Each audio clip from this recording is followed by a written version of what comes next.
કોને વિદ્યાર્થી મિત્રો ધોરણ 7 વિજ્ઞાન વિષયમાં પાઠ નંબર 1 વનસ્પતિમાં પોષણ જેમાં અગાઉના બે પાઠમાં આપણે વનસ્પતિમાં પોષણના પ્રકારો પોષણની વ્યાખ્યા પોષણના બે પ્રકાર વિશે આપણે જોયેલા જેમાં પહેલો પ્રકાર જોયો તો સ્વયંપોષી સજીવો જેમાં જે પોતાની જાતે જ પોતાનું પોષણ મેળવતા હોય સ્વયંપોષી એટલે કે સ્વાવલંબી પોષણ આપણે કહીએ. મોટા ભાગની વનસ્પતિ જે છે એ સ્વાવલંબી પોષણ પદ્ધતિથી પોતાનું પોષણ મેળવે છે કારણ કે તે વનસ્પતિઓ પ્રકાશ સંશ્લેષણની ક્રિયા કરી શકે છે. જે વનસ્પતિ પ્રકાશ સંશ્લેષણ કરી શકે તે સ્વાવલંબી પોષણ પદ્ધતિથી પોતાનું પોષણ મેળવે છે. નંબર 2 જોઈએ તો પરાવલંબી પોષણ. કાલે આપણે પરાવલંબી પોષણ એના વિશે સમજેલા જેમાં એક વનસ્પતિનું નામ આપણે જોયું હતું કે જે અમરવેલ નામની વનસ્પતિ જે છે અમરવેલ એ પરાવલંબી પોષણ પદ્ધતિથી પોતાનો ખોરાક યજમાન વૃક્ષ પાસેથી મેળવે છે. જે વૃક્ષ પાસેથી મેળવીને શું કહેવાય યજમાન કહેતા આપણે. તો આ રીતે બે પ્રકારના પોષણ જોઈ લીધા આપણે સ્વાવલંબી પોષણ અને પરાવલંબી પોષણ. પરાવલંબી પોષણના બીજા વિભાગમાં આપણે કીટાહારી વનસ્પતિ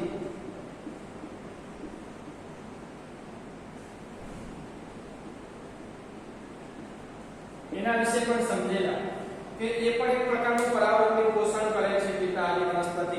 આ કીટાહારી વનસ્પતિનું એક ઉદાહરણ આપણે જોયેલું કે જે કળશ પર્ણ છે.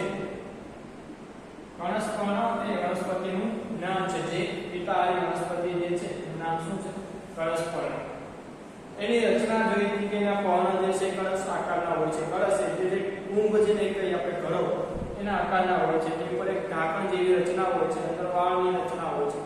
જ્યારે કોઈ કીટક અંદર આવીને ફસાઈ જાય છે વાળમાં ત્યારે ઢાંકણ શું થઈ જાય છે ઉપરથી બંધ થઈ જાય છે અને એ કીટકનું પછી પાચન કરીને આ કીટાહારી વનસ્પતિ જે છે એનો ખોરાક તરીકે ઉપયોગ કરે છે. તો આ પોષણની વાત પણ આપણે કાલે કરી લીધી.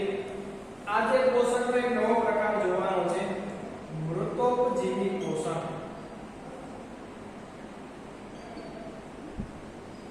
ત્રણ પ્રકાર આપણે જોઈ લીધા સ્વાવલંબી પરાવલંબી અને કીટાહારી. હવે જોવાનું છે મૃતોપજીવી પોષણ. મૃતોપજીવી પોષણ કોને કહેવાય? તો સૌપ્રથમ તો પહેલા સમજી લઈએ કે મૃતોપજીવી એટલે શું. તો મૃતોપજીવી એટલે એ પ્રકારનું પોષણ કે જ્યારે કોઈ સજીવો અન્ય મૃત કે સડેલા પદાર્થમાંથી પોતાનો ખોરાક મેળવતા હોય તો તેને કહેવાય મૃતોપજીવી પોષણ. મૃત કે સડેલા પદાર્થમાંથી કોઈ મૃતદેહ હોય, પ્રાણીનો મૃતદેહ હોય કે મળમૂત્ર હોય કે પછી સડેલા શાકભાજી કે ખોરાક હોય એમાંથી જ્યારે પોષણ સજીવો મેળવે છે તો એવા પ્રકારના પોષણને કહેવાય મૃતોપજીવી પોષણ. આ પ્રકારનું પોષણ કોણ કરે છે? તો ફૂગ, બેક્ટેરિયા, આજે જે ફૂગ, બેક્ટેરિયા, મશરૂમ આવા સજીવો જે છે એ મૃતોપજીવી પ્રકારનું પોષણ કરે છે. હવે તમને પ્રશ્ન થશે કે મૃતોપજીવી પોષણ કેવી રીતે કરતા હોય, કેવી રીતે પોતાનો ખોરાક મેળવતા હોય, શું તે પ્રકાશ સંશ્લેષણની ક્રિયા કરી શકે કે ના કરી શકે? એ બધા જ પ્રશ્નોનો જવાબ આપણે અહીંયા મેળવવાનો છે. આ ફૂગને તમે જોયેલી છે, ક્યાં જોયેલી છે તમને યાદ ના હોય તો યાદ કરાવો. જો તમારા ઘરે તમે બ્રેડ લાવ્યા હોય કે પકોડા બનાવવા ગમે તે વસ્તુ સેન્ડવિચ બનાવવા બ્રેડ આપણે ઘરે લાવેલા હોય એક દિવસમાં તેને ભેજવાળી જગ્યાએ રાખી મૂકો તો થોડાક સમય બાદ એની ઉપર તમને સફેદ રૂ જેવા તાંતણા જોવા મળશે. આપણે બ્રેડ લાવેલા હોય એ બ્રેડના ટુકડાને જો આપણે એક દિવસ રાખી મૂકીએ તો એની ઉપર આવા સફેદ રૂના તાંતણા જોવા મળશે. થોડાક સમય બાદ નાના નાના તાંતણા જોવા મળશે. આ તાંતણા શેના હોય છે? તો આ તાંતણા બીજું કંઈ નહીં પણ ફૂગ હોય છે. શું હોય છે? ફૂગ. આ ફૂગ એ બ્રેડ ઉપર ક્યાંથી આવે છે? તો ફૂગ જે છે એના બીજાણુઓ હવામાં ફરઈને રહેલા હોય છે પહેલેથી. ફૂગ જે છે ક્યાં રહેલી હોય?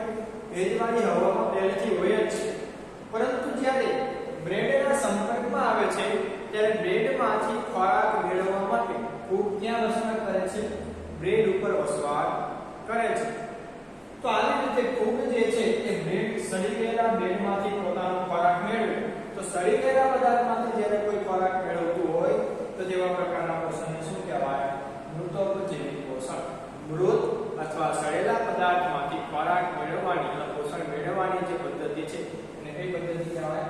મૃતોપજીવી પોષણ પદ્ધતિ તરીકે ઓળખવામાં આવે છે. તો આવી પોષણ પદ્ધતિ વિશે આપણે શીખવાનું છે કે કયા કયા સજીવો એવા છે કે જે મૃતોપજીવી પોષણથી પોષણ મેળવે છે અને કેવી રીતે મેળવે છે. એનું પહેલું ઉદાહરણ લઈએ આપણે મૃતોપજીવીઓ. એના ઉદાહરણો જોઈશું આપણે. હવે જે મૃતોપજીવી પોષણ કરે છે એ શું કહેવાય? મૃતોપજીવીઓ કહેવાય કે મૃતોપજીવી સજીવો કહેવાય. એનું એક ઉદાહરણ જોઈએ આપણે મશરૂમ. તમે મશરૂમ નામથી પરિચિત ના હોય તો એનું બીજું નામ તમને આપું, બિલાડીનો ટોપ. બિલાડીનો ટોપ આપણે જોયેલો હોય. ક્યારે જોયો હોય? ચોમાસાની ઋતુમાં સડી ગયેલા લાકડા હોય કે જે લાકડાની ઢગલી પડી હોય અથવા તો કોઈ સડી ગયેલા ખૂણામાં તમે કચરો નાખેલો હોય એમાં તમને બિલાડીનો ટોપ ઉગેલો જોવા મળે છે. આની રચના કેવી હોય? તો બિલાડીના ટોપની રચના તમે જોઈ હોય તો કંઈક આવી હોય છે. છત્રી જેવી રચના હોય ને. તો આને મશરૂમ અથવા બિલાડીના ટોપ તરીકે ઓળખવામાં આવે છે. આ ક્યાં ઉગી નીકળે? તો જે સડેલા પદાર્થો છે એની ઉપર બિલાડીનો ટોપ ચોમાસાની એટલે કે વર્ષા ઋતુની ઋતુમાં ઉગી નીકળે છે. હવે હું તમને એમ કહેવા માંગુ છું કે આ જે બિલાડીનો ટોપ જે છે એ સડી ગયેલા પદાર્થમાંથી આ બિલાડીનો ટોપ ક્યાં ઉગેલો છે? સડી ગયેલા પદાર્થ પર. તો આ બિલાડીનો ટોપ સડી ગયેલા પદાર્થમાંથી પોષણ મેળવે છે. કેવી રીતે મેળવશે? તો બિલાડીના સ્ટોક હોય એના મૂળ જે છે એ સડી ગયેલા પદાર્થ ઉપર પાચક રસનો સ્ત્રાવ કરશે. શું કરશે? પાચક રસ. પાચક રસ શબ્દ આપણી માટે નવો છે. પાચક રસ એટલે શું? તો જે પાચન થવામાં ઉપયોગ કરે એવો રસ એને કહેવાય, મદદ કરે એવો રસ એને કહેવાય પાચક રસ.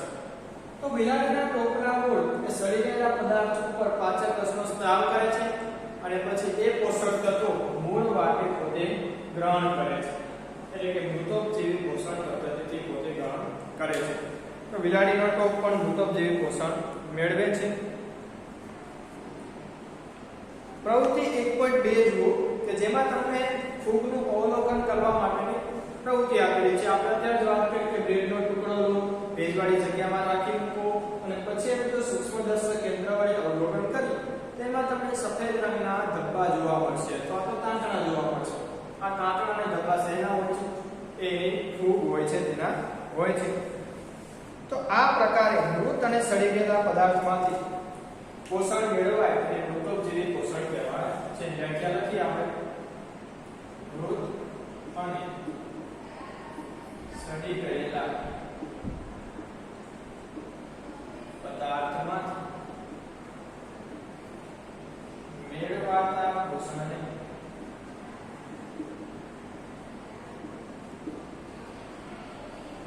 મૃતોપજીવી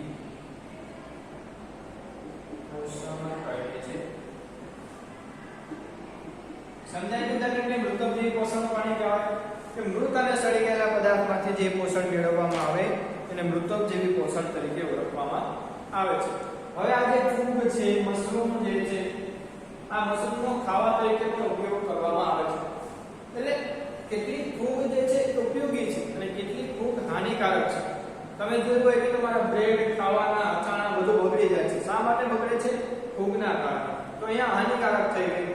તમારા નવા ચપ્પલ કે બૂટ હોય એટલે તમે વર્ષા ઋતુમાં સરખી જગ્યાએ રાખીને ન મૂકો તો એના ઉપર પણ ફૂગ જામી જાય છે અને બગડી જાય છે, ખરાબ થઈ જાય છે. આ ફૂગ ખૂબ જ વધારે નુકસાનકારક પણ છે અને ક્યાંક ઉપયોગી પણ બને છે. ઈસ્ટ જે છે એ આથો લાવવામાં ઉપયોગી બને છે. આથમણમાં આપણે ઢોકળા બનાવવા હોય તો આગલા દિવસે ખીરું બનાવવું પડે. ખીરામાં આથમણ ક્યારે આવે? તો ઈસ્ટ નામની જે ફૂગ જે છે એ એમાં ભળી જાય ત્યારે એમાં આથમણ આવે છે. તો કેટલીક ફૂગ એવી છે ઉપયોગી છે જે કેટલીક ફૂગ નુકસાનકારક છે. એ આપણે આગળના ચેપ્ટરમાં ભણવાનું છે કે કઈ ફૂગ ઉપયોગી છે, કઈ ફૂગ નુકસાનકારક છે, એ પછી મળીશું. અત્યારે આપણે ખાલી સમજવાનું છે મૃતોપજીવી કોને કહેવાય?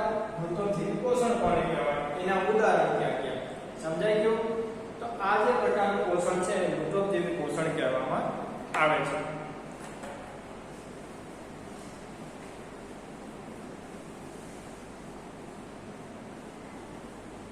હવે આગળ વાત કરી કે કેટલાક સજીવો એવા છે કે જે એકબીજામાંથી પોષણ મેળવે છે. અત્યાર સુધી આપણે શું જોયું કે જે એ સજીવ જે છે એ બી સજીવમાંથી પોષણ મેળવે છે. અત્યાર સુધી આપણે આવું જોયું જેમ કે અમરવેલ છે એ વૃક્ષમાંથી પોષણ મેળવે છે એટલે એક સજીવ બીજામાંથી મેળવે. પણ હવે આપણે એવું જોઈશું કે બે સજીવ એ એક સાથે રહે છે અને એક બીજામાંથી પોષણ મેળવે છે. એટલે કે એ સજીવ જે છે બી માંથી મેળવે છે અને બી સજીવ જે છે એ માંથી પોષણ મેળવે છે. તો આવા સાથે રહીને પોષણ મેળવતા સજીવોને સહજીવીઓ તરીકે ઓળખવામાં આવે છે. તો અહીંયા આપણે સહજીવન કોને કહેવાય એ સમજવાનું છે. સહજીવન એટલે શું કે બે સજીવો સાથે રહે છે, એકબીજા ઉપર વસવાટ કરે છે અને પછી એકબીજામાંથી પોષણ મેળવે છે. જેમ કે બે વનસ્પતિ હોય, વનસ્પતિ A અને વનસ્પતિ B, તો વનસ્પતિ A કોની પાસેથી પોષણ મેળવે છે? B પાસેથી. અને વનસ્પતિ B કોની પાસેથી પોષણ મેળવે છે? A પાસેથી. આવું જે પોષણ મેળવતા બે સજીવો જે છે સહજીવીઓ કહેવામાં આવે છે અને આ પ્રકારના પોષણને શું કહેવાય? સહજીવન તરીકે ઓળખવામાં આવે છે. આ સહજીવન આ જે સંબંધ છે એ સહભાગિતા પણ કહેવામાં આવે છે. સહભાગિતા એટલે બીજાને સહભાગી બનવું, પોષણ માટે સહભાગી બનવું. આના ઉદાહરણ જોઈએ તો કેટલીક ફૂગ, આના ઉદાહરણ જોઈએ સહજીવનના. ઉદાહરણ નંબર 1, કેટલીક ફૂગ વનસ્પતિના મૂળમાં વસવાટ કરે છે. કેટલીક ફૂગ એવી છે જે વનસ્પતિના મૂળમાં વસવાટ કરે છે. હવે શું થશે જુઓ તો આ ફૂગ જે છે એ મૂળમાંથી પોતે પોષણ મેળવશે. ફૂગ ક્યાંથી પોષણ મેળવશે? વનસ્પતિના મૂળમાં જે હોય એમાંથી પોષણ મેળવશે. અને હવે મૂળ ક્યાંથી પોષણ મેળવે છે? તો આ જે ફૂગ જે છે એ જમીનમાંથી ખનિજ દ્રવ્યો અને પાણીનું શોષણ કરવામાં મૂળને મદદ કરશે.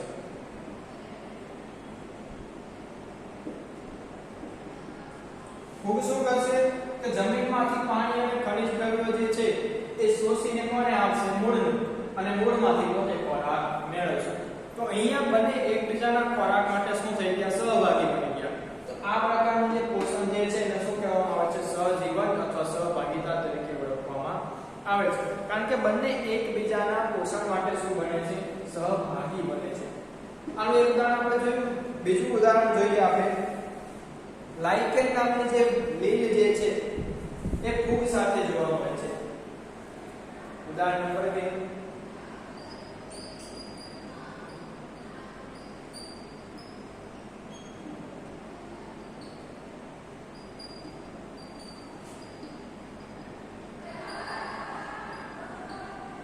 આ લાઇકેન નામની જે લીલ જે છે એની ઉપર ફૂગ વસવાટ કરે છે. કારણ કે એક લીલ જે છે લાઇકેન એની ઉપર જે ફૂગ જે છે શું કરે છે? વસવાટ કરે છે. હવે આ ફૂગ શું કરે અને લાઇકેન કઈ રીતે ફૂગને ખોરાક પૂરો પાડે એ આપણે જોવાનું છે. હવે જો લાઇકેન જે છે એ લીલ છે અને લીલમાં હરિત દ્રવ્ય હોય, લીલમાં શું હોય? હરિત દ્રવ્ય હોય. તેથી લાઇકેન શું કરી શકે?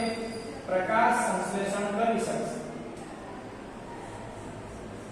લાઇકેન શું કરી શકશે?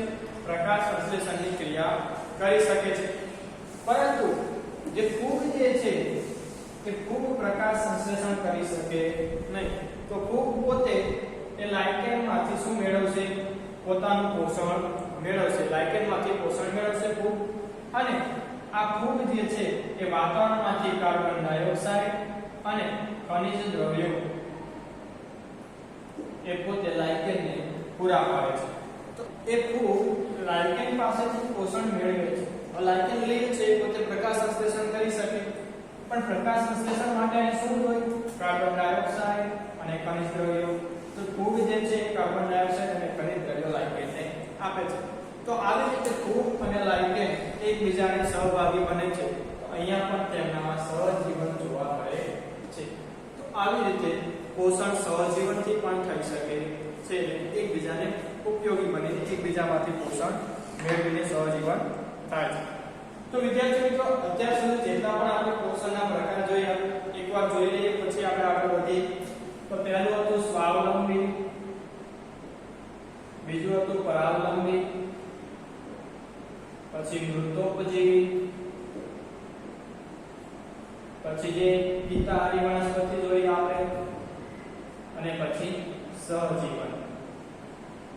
આટલા પોષણના પ્રકાર તમારે ઉદાહરણ સહિત યાદ રાખવાના છે કે સ્વાવલંબી પોષણ કેવી રીતે થાય, પરાવલંબી પોષણ પણ કેવી રીતે થાય, મૃતોપજીવી પોષણ કેવી રીતે થાય, પિતાહારી વનસ્પતિ કઈ હતી, કેવી રીતે કામ કરે છે, કેવી રીતે પોષણ મેળવે છે, અને સહજીવન એ કેવી રીતે થાય છે. તેના ઉદાહરણ પણ આપણે સાથે સાથે જોઈ લઈએ. સ્વાવલંબી તો મોટા ભાગની જે વનસ્પતિઓ જે છે જેમાં હરિત દ્રવ્ય રહેલું હોય એ બધી સ્વાવલંબી વનસ્પતિઓ છે. પરાવલંબી તો અમરવેલ.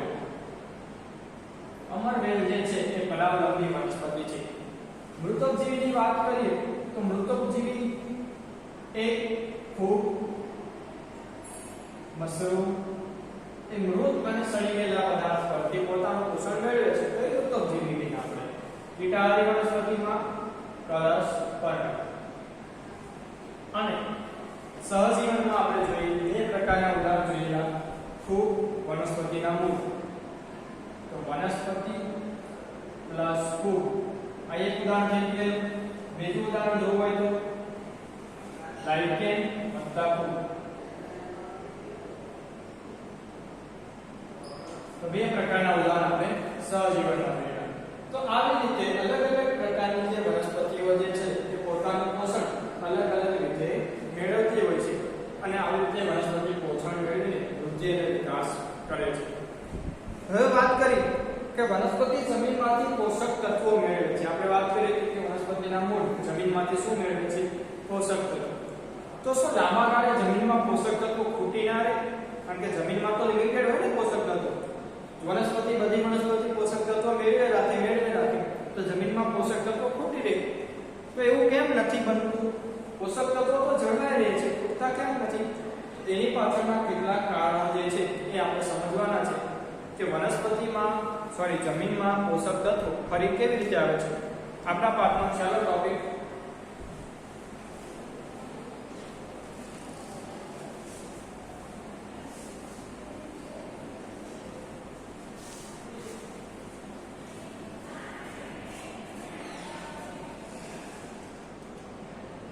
જમીનમાં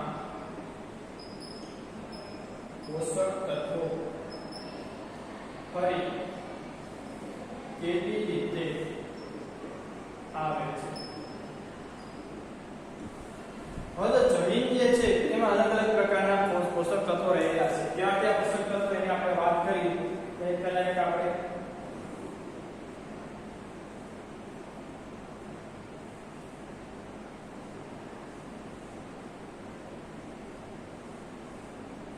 કોઈ પણ વનસ્પતિ હોય એ વનસ્પતિ મૂળ દ્વારા પોષક તત્વો એનું શોષણ કરે છે. વનસ્પતિના મૂળ દ્વારા શું કરે? પોષક તત્વોનું શોષણ કરે. આ પોષક તત્વોની વાત કરીએ તો નાઇટ્રોજન,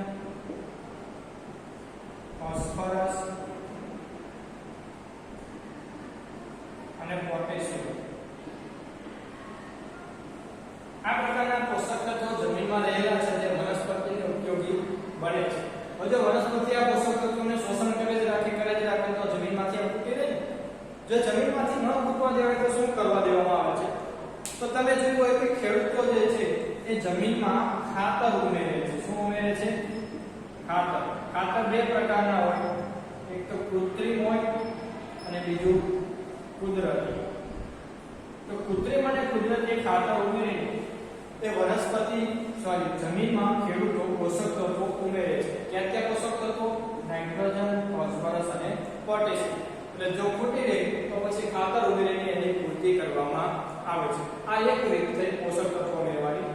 બીજી રીતની વાત કરી તો કેટલીક જે કઠોળ વર્ગની વનસ્પતિ જે છે, કઠોળ વનસ્પતિ જે છે, કઠોળ વનસ્પતિમાં કોણ આવે?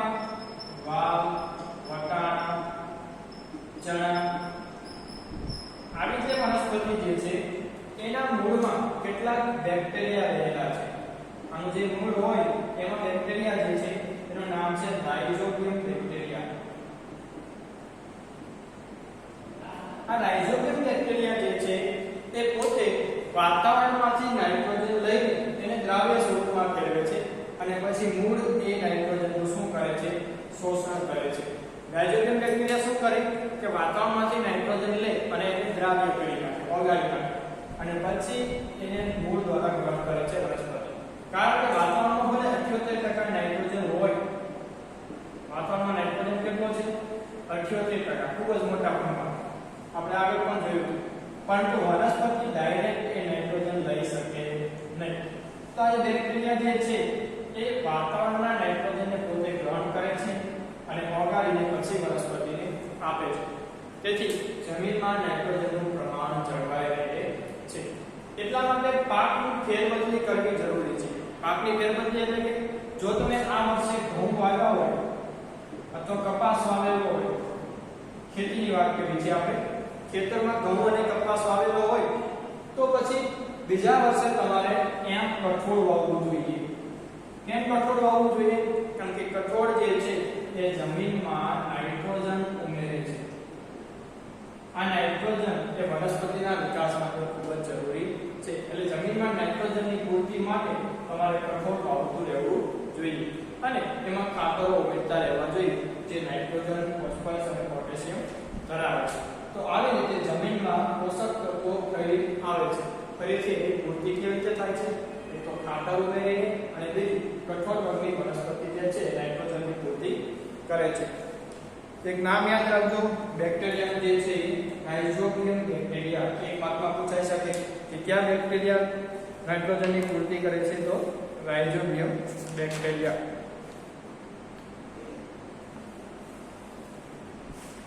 તો વિદ્યાર્થી મિત્રો, આ પાઠમાં આપણે પોષકના પ્રકાર અને છેલ્લે આપણે જમીનમાં પોષક તત્વો ફરીથી કેવી રીતે ઉમેરી શકાય એની ચર્ચા કરી.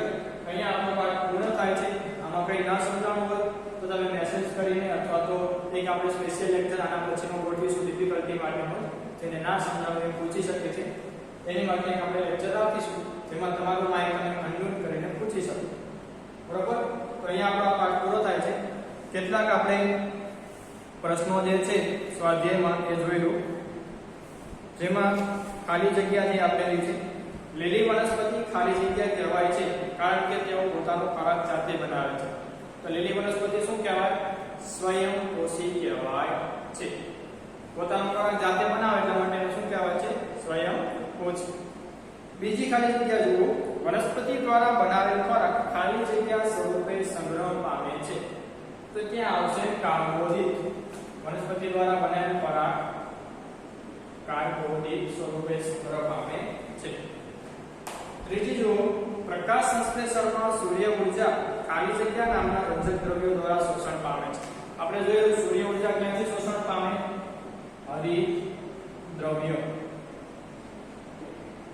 હરિત દ્રવ્યનું રંજક દ્રવ્ય છે ત્યાંથી સૂર્ય ઊર્જા શોષણ પામે છે. ચોથી ખાલી જગ્યા, પ્રકાશ સંશ્લેષણ દરમિયાન વનસ્પતિ ખાલી જગ્યા વાયુ લે છે અને ખાલી જગ્યા વાયુ મુક્ત કરે છે. તો વનસ્પતિ કયો વાયુ લે છે? કાર્બન ડાયોક્સાઇડ લે છે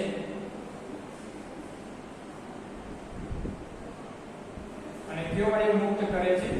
ઓક્સિજન વાયુ મુક્ત કરે છે. તો સમજાઈ ગયું?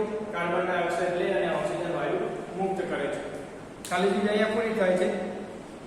ત્યારબાદ પ્રશ્ન 8 માં તમે જુઓ તો પ્રશ્ન 7 જુઓ, નીચેના નામ આપો. પહેલું છે પેડી પાતળી દોરી જેવું પ્રકાંડ ધરાવતી પરોપજીવી વનસ્પતિ. પરોપજીવી વનસ્પતિનું એક જ ઉદાહરણ આપણે સમજેલા છે અને એમાં પણ કેવું પ્રકાંડ હતું? એ કઈ હતી? અમરવેલ. એનો જવાબ આવશે અમરવેલ. બીજી જુઓ, સ્વયં પોષણ અને પરપોષણ બંને પ્રકારનું પોષણ ધરાવતી વનસ્પતિ. એટલે કે જાતે પણ પોષણ કરી શકે અને બીજાના આધારે પણ પોષણ કરી શકે એ વનસ્પતિ કઈ? તો જે આપણે જોઈ હતી લાઇકેન નામની લીફ એ ફૂગમાંથી પણ પોષણ મેળવે છે અને સ્વયં પોષણ પણ કરે છે. અહીંયા લાઇકેન આવશે. ત્રીજું, પર્ણમાં વાત વિનિમય જે છિદ્ર દ્વારા થાય છે તે, એટલે કે પર્ણમાં નાના નાના જે છિદ્રો છે જ્યાંથી કાર્બન ડાયોક્સાઇડ લેવામાં આવે અને ઓક્સિજન છોડવામાં આવે એ છિદ્રોને શું કહેવાય? પર્ણરંધ્રો. ત્રીજાનો જવાબ શું આવશે? પર્ણરંધ્રો. પ્રશ્ન 8 સાચો વિકલ્પ પસંદ કરીને લખો. જેમાં પહેલું જુઓ, અમરવેલ ખાલી જગ્યાનું ઉદાહરણ છે. ચાર વિકલ્પ આપેલા છે. અમરવેલ કયા પ્રકારના પોષણનું ઉદાહરણ છે? સ્વયંપોષી, પરપોષી, ઋતોપજીવી કે યજમાન? અમરવેલ એ પરપોષી નું ઉદાહરણ છે. પરપોષી છે અમરવેલ. બી, આ વનસ્પતિ કીટકોને ફસાવે છે અને આરોગ્ય છે. કઈ વનસ્પતિ એવી છે જે કીટકોને ફસાવીને આરોગ્ય છે? તો એક જ વનસ્પતિ આપણે શીખેલા છે, કરસ પર્ણ, જે કીટાહારી વનસ્પતિ તરીકે ઓળખવામાં આવે છે. જે જોડકા આપેલા છે એકદમ સરળ છે. પહેલું જે હરિત દ્રવ્ય છે પહેલી કોલમમાં, એની સામે શું આવશે? હરિત દ્રવ્ય શું કરે છે? તો હરિત દ્રવ્ય એની વાત કરીએ આપણે તો એ પર્ણમાં રહેલું હોય. તો હરિત દ્રવ્યની સાથે શું જોડી દઈશું આપણે? પર્ણ. લખતો જાઉં છું. હરિત દ્રવ્ય એની સાથે આવશે પર્ણ. બીજું આવે નાઇટ્રોજન. તો નાઇટ્રોજન ક્યાંથી મેળવવામાં આવે છે? તો જે બેક્ટેરિયા જે છે ત્યાં જે બેક્ટેરિયા નાઇટ્રોજન વનસ્પતિને પૂરો પાડે છે. અમરવેલ, અમરવેલમાં શું આવશે? અમરવેલ કેવા પ્રકારનું પોષણ કરે છે? પરપોષી. એમાં આપણે જોડીશું પરપોષી. પ્રાણીઓની વાત કરીએ તો પ્રાણીઓ કયા પ્રકારનું પોષણ કરે છે? પરોપજીવી. અને છેલ્લું જોઈએ કીટકો. તો કીટકોમાં આવશે કરસપર્ણ, કારણ કે કીટકોનો ખોરાકમાં ઉપયોગ કોણ કરે છે? કરસપર્ણ. તો અહીંયા જે આપણે સ્વાધ્યાયના નાના નાના પ્રશ્નો જે છે પૂરા કર્યા છે. હવે જે બાકી બધું વધે છે એ તમે તમારી CW માં આખેલું સ્વાધ્યાય લખી લેવાનું છે અને આ બુકમાં જેટલા પણ પ્રશ્નો બાકી રહે છે તમને PDF મોકલવામાં આવશે એ પણ તમારે લખી લેવાના છે. Thank you.